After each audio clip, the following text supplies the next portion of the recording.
মাত্র ২৭ রান, আর তাতেই নেই ৫ উইকেট। ওমানের ব্যাটিং লাইনআপকে তাসের ঘরের মতো ভেঙে গুড়িয়ে দিল জিম্বাবুয়ে। ২০২৬ বিশ্বকাপের শুরুতেই এমন ধ্বংসলীলা কে আশা করেছিল?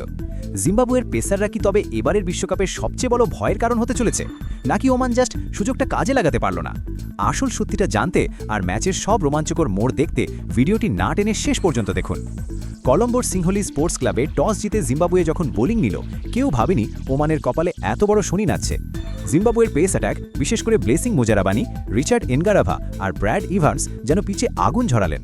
বিশ্বাস হচ্ছে না, এই ৩ পেসারই তুলে নিলেন ৩টি করে উইকেট। ওমানের টপ অর্ডার তো দাঁড়াতেই পারল না। যতীন্দর সিং থেকে শুরু করে আয়ান খান সবাই আসা যাওয়ার মিছিলে ব্যস্ত ছিলেন। বিনায়ক শুক্লা ২৮ আর শেষে সুফিয়ান মেহমুদ ২৫ রান না করলে ওমান হয়তো ১০০ রানের লজ্জার গণ্ডিও পা করতে পারত না। শেষমেশ ১০৩ রানেই অল আউট। কিন্তু দাঁড়ান, আপনি যদি ভাবছেন জিম্বাবুয়ে শুধু জিতেই গেছে আর সবকিছু পারফেক্ট, তবে ভুল ভাবছেন। জয়ের আনন্দের মাঝেও দলের জন্য একটা বড় ওয়ার্নিং বেল কিন্তু বেজে গেছে। অভিজ্ঞ ব্যাটার ব্রেন্ডন টেলার ৩১ রান করে সেট হওয়ার পরেও রিটায়ার্ড হার্ট হয়ে মাঠ ছাড়লেন। এই চোট কি সিরিয়াস? পরের বড় ম্যাচগুলোতে টেলারের না থাকা জিম্বাবুয়েকে কতটা ভোগাবে, এই প্রশ্নটা কিন্তু থেকেই যাচ্ছে। তবে ১০৪ রানের টার্গেট তাড়া করতে নেমে জিম্বাবুয়ে দেখালো তারা কতটা প্রফেশনাল। কোনো তাড়াহুড়ো নেই, just clean hitting. Brian Bennett একাই গেম শেষ করে দিলেন। ৩৬ বলে অপরাজিত ৪৮ রান, সাথে ৭টা বাউন্ডারি। আর তাদিবানাসে মারুমানিত ১১ বলে ২১ রান করে বুঝিয়ে দিলেন জিম্বাবুয়ে এবার ডিফেন্সিভ খেলতে আসেনি।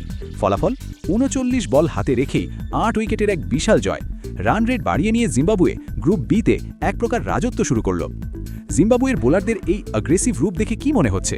তারা কি এবার বড় দলগুলোকে বাঁশ দিতে পারবে, নাকি এটা শুধু ওমানের দুর্বলতা ছিল? আপনার মতামত নিচে কমেন্ট করে অবশ্যই জানান।